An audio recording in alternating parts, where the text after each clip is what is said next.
啊，歡迎收睇達摩賽馬頻道啊！今日咧呢個節目咧叫做達摩賽馬懶有料啊！咁咧今日為大家推介嘅懶馬咧提供咧就係呢個5場4號啊嘅何澤堯騎嘅有型人啊！咁啊上次賽馬日啦，何澤堯終於可以擺脫呢個墮馬嘅陰影啊！先前咧其實佢有幾次嗰啲春風萬里啊嗰啲馬都係相當之機會馬，但係結果都騎得好差咁啊！我哋就討論過啊，到底佢係咪較早之前墮馬，然之後肋骨斷咗之後有陰影咧？今日好好彩啦，都恭喜佢嘅。咁啊，上次賽馬日啦，憑住呂健威俾嗰兩隻馬啦，都令到佢順利打開勝利之門啦。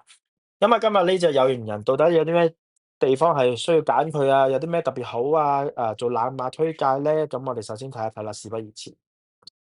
咁啊，睇翻上次啦，咁啊，其實佢都落咗6格嘅，咁啊，然之後就排第2啦，輸俾勁沙塵嘅。喺我哋啱啱對上嗰條片咧嘅4圈5 win 嘅過關嗰度咧，我哋都有提及過啊，勁沙塵到底有啲咩勁噶啦。咁啊，其實今次咧，咁我哋睇翻條片先。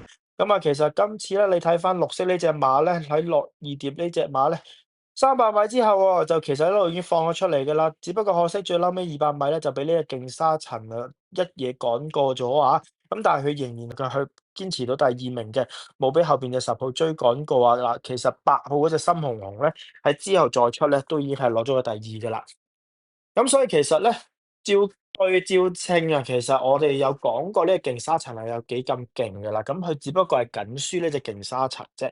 咁所以如果放翻落今次呢場馬度咧，咁其實同佢同程對比咧，咁啊1400米有啲咩馬係可以同佢練過咧？其實除咗一身好彩之外，我都同埋隻多姿多彩咯，可以練過下咯。咁啊，其實火悟空咧，我覺得太重磅啦，就未必夠佢抽嘅。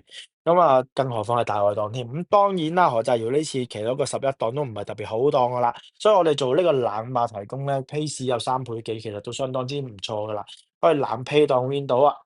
好，咁啊，多謝大家收睇啊！咁啊，希望大家跟住我呢隻冷馬提供咧，係會可以成功幫大家獲取到盈利嘅。咁啊，多謝如果中意我條片嘅話咧，可以歡迎 subscribe 我條片啦，拉我啲片同 share 俾朋友仔嘅。Thank you 你哋，拜拜。